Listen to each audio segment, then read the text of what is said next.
Perkenalkan, nama saya Armelita Eka Pernatasari dengan NIM 23010502229 dengan nomor presensi 20. Di sini saya akan menjelaskan mengenai bimbingan dan konseling.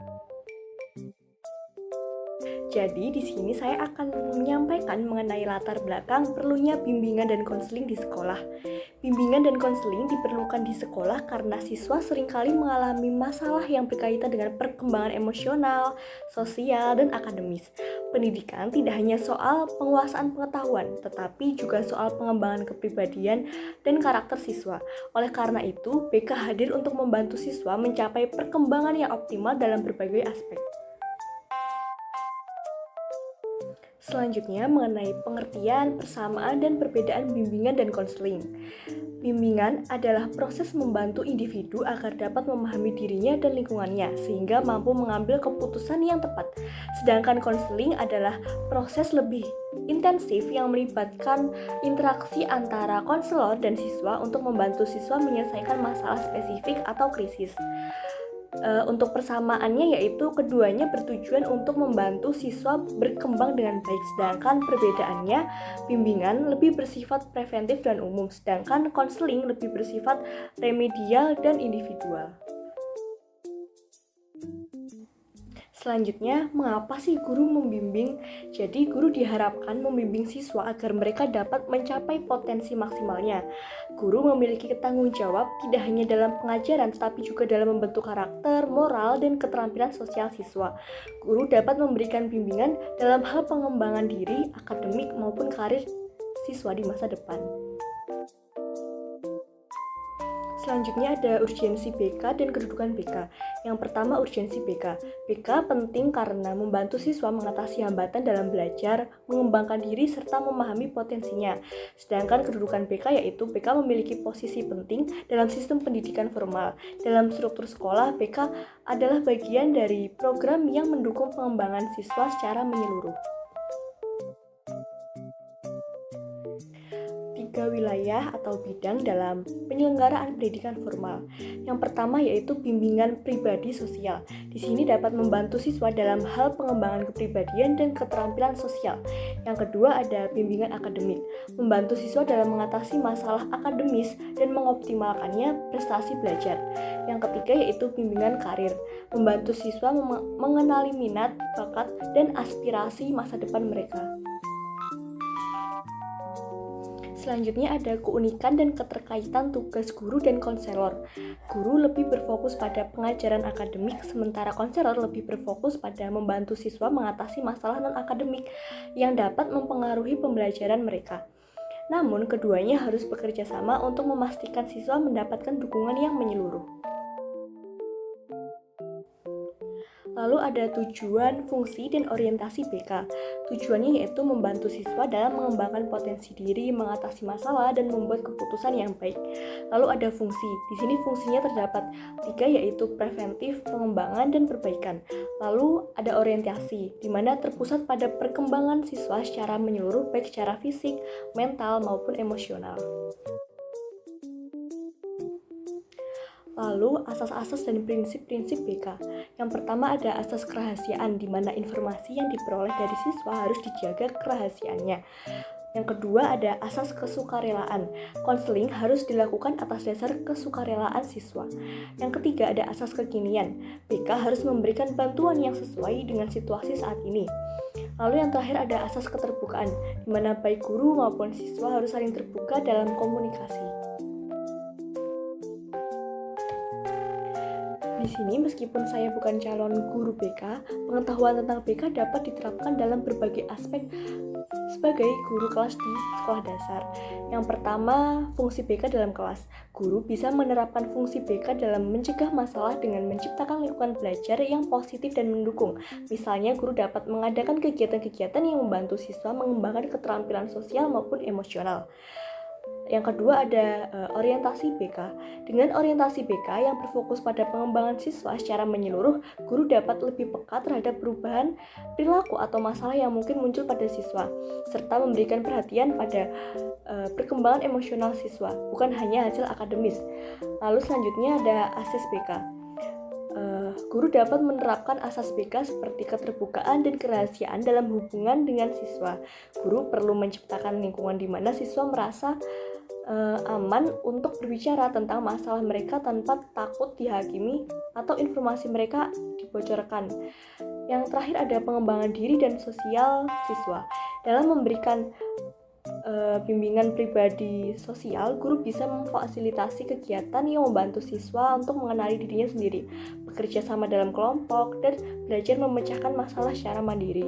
Dengan memahami dan menerapkan prinsip-prinsip BK, guru kelas dapat mendukung perkembangan holistik siswa serta membantu mencegah masalah-masalah yang dapat mengganggu proses pembelajaran mereka.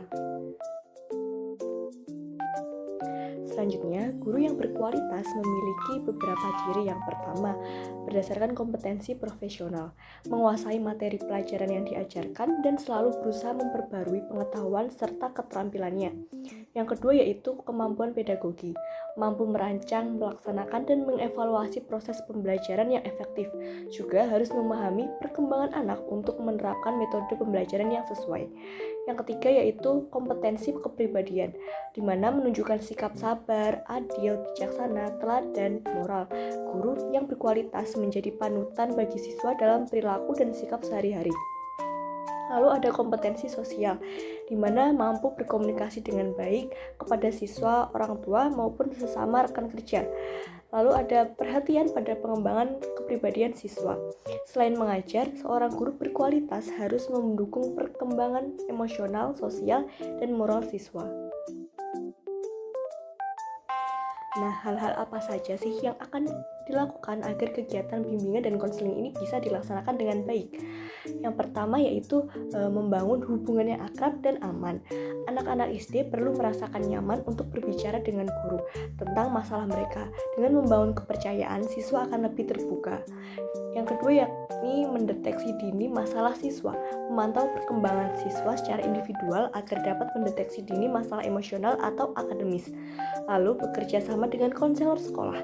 Meskipun guru bukan konselor, bekerja sama dengan konselor untuk menangani kasus-kasus yang membutuhkan intervensi lebih mendalam sangat penting.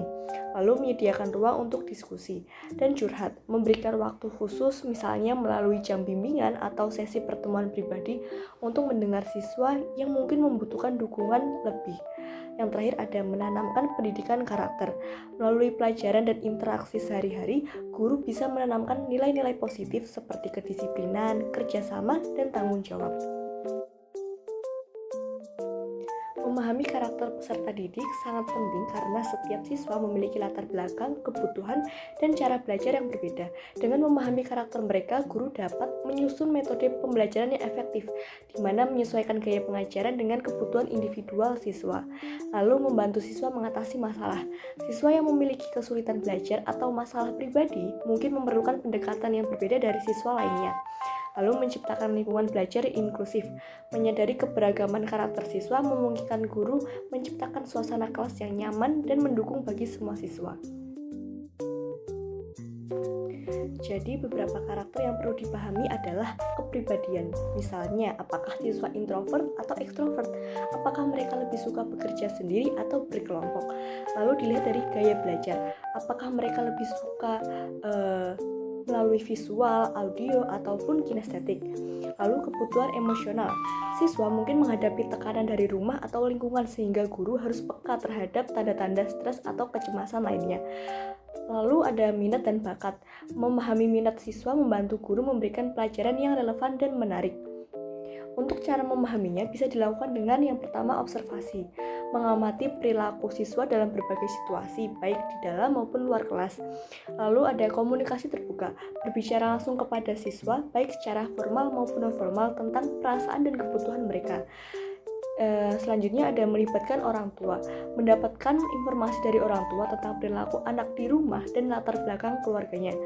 Lalu ada tes atau kuesioner, menggunakan alat bantu seperti tes psikolog atau kuesioner yang dapat memberikan gambaran lebih jelas tentang kepribadian dan gaya belajar siswa. Dengan pemahaman ini, guru dapat membantu siswa untuk mencapai potensi semaksimal mereka secara holistik, baik dalam aspek akademis maupun non-akademis. Dalam layanan bimbingan dan konseling, terutama dalam konteks sekolah umum 17+ terdapat 9 layanan yang dirancang untuk mendukung perkembangan siswa secara menyeluruh. Berikut adalah penjelasan masing-masing layanan BK serta contoh implementasinya di sekolah dasar. Yang pertama ada layanan orientasi. Layanan ini bertujuan untuk membantu siswa mengenal lingkungan sekolah, terutama ketika mereka baru memasuki sekolah tersebut. Orientasi juga membantu siswa memahami peraturan sekolah, sarana dan prasarana, serta tata tertib yang berlaku. Contohnya, ketika siswa baru masuk ke kelas 1 SD, mereka diperkenalkan dengan tata tertib sekolah, ruang kelas, perpustakaan, serta guru-guru yang akan mereka temui selama pembelajaran. Yang kedua ada layanan informasi. Layanan ini memberikan informasi yang dibutuhkan siswa untuk mengembangkan diri, baik secara akademik maupun non-akademik. Informasi bisa mencakup berbagai hal, mulai dari cara belajar yang baik hingga peluang ekstrakurikuler. Contohnya ketika guru memberikan informasi tentang metode belajar yang efektif, cara memanfaatkan waktu belajar di rumah, serta bagaimana cara mengikuti kegiatan ekstrakurikuler seperti pramuka atau olahraga lainnya. Yang ketiga ada layanan penempatan dan penyaluran. Layanan ini membantu siswa mendapatkan tempat yang sesuai dengan minat, bakat, dan kemampuan mereka. Penempatan bisa dalam konteks akademik seperti penempatan di kelas atau kelompok belajar yang sesuai, serta penyaluran kegiatan yang mendukung pengembangan diri mereka. Contohnya, siswa yang menunjukkan minat dan bakat di bidang seni, menggambar atau menyanyi disalurkan untuk mengikuti kegiatan ekstrakurikuler seni di sekolahnya. Yang keempat ada layanan pembelajaran. Layanan ini membantu siswa mengembangkan keterampilan belajar yang efektif, seperti manajemen waktu, teknik membaca cepat, atau cara memahami materi pelajaran dengan lebih baik. Contohnya yaitu guru memberikan pelatihan tentang cara membaca efektif dan membuat ringkasan materi kepada siswa kelas 3 SD agar mereka dapat lebih mudah memahami pelajaran. Yang kelima ada layanan konseling perorangan. Layanan ini diberikan kepada siswa yang membutuhkan bantuan secara individu untuk mengatasi masalah pribadi, sosial, ataupun akademik. Konseling tidak dilakukan secara tatap muka atau antara guru dan konselor dengan siswa. Contohnya yaitu siswa yang sering merasa cemas saat menghadapi ujian diberi layanan konseling individu untuk membantu mengatasi rasa cemas tersebut dengan diberikan teknik relaksasi atau manajemen stres. Yang keenam ada layanan bimbingan kelompok. Layanan ini diberikan dalam bentuk kelompok untuk membantu siswa mengembangkan keterampilan sosial, menyelesaikan masalah, atau memahami diri sendiri melalui interaksi dengan teman sebaya. Contohnya, diadakan sesi bimbingan kelompok untuk siswa kelas 4 yang kesulitan bekerja sama dalam kelompok, agar mereka belajar bagaimana berkomunikasi dan bekerja sama dengan baik. Yang ketujuh yaitu layanan konseling kelompok. Konseling kelompok adalah layanan yang diberikan kepada sekelompok siswa dengan masalah yang serupa, di mana mereka dapat berbagi pengalaman dan belajar dari satu sama lain dengan bimbingan konselor. Contohnya, diadakan konseling kelompok untuk siswa kelas 5 yang sering merasa kesulitan beradaptasi dengan perubahan, misalnya ketika ada perpindahan guru atau perubahan teman sebangku. Yang kedelapan ada layanan mediasi. Layanan ini bertujuan untuk menyelesaikan konflik antara siswa, di mana konselor atau guru bertindak sebagai mediator untuk menengahi permasalahan yang ada. Contohnya, ketika ada dua siswa yang bertengkar karena salah paham, guru membantu mereka berbicara satu sama lain dan menemukan solusi agar masalah terselesaikan tanpa adanya kekerasan atau konflik berkepanjangan. Yang kesembilan ada layanan advokasi. Layanan advokasi bertujuan untuk membela hak-hak siswa yang mungkin tidak mendapatkan perlakuan adil di lingkungan sekolah. Guru atau konselor bertindak sebagai pendukung siswa dalam situasi yang membutuhkan pembelaan. Contohnya, seorang siswa yang sering dibully oleh teman-teman di kelas dibela oleh guru dengan memberikan pemahaman kepada siswa lain tentang pentingnya menghormati teman dan tidak melakukan perundungan.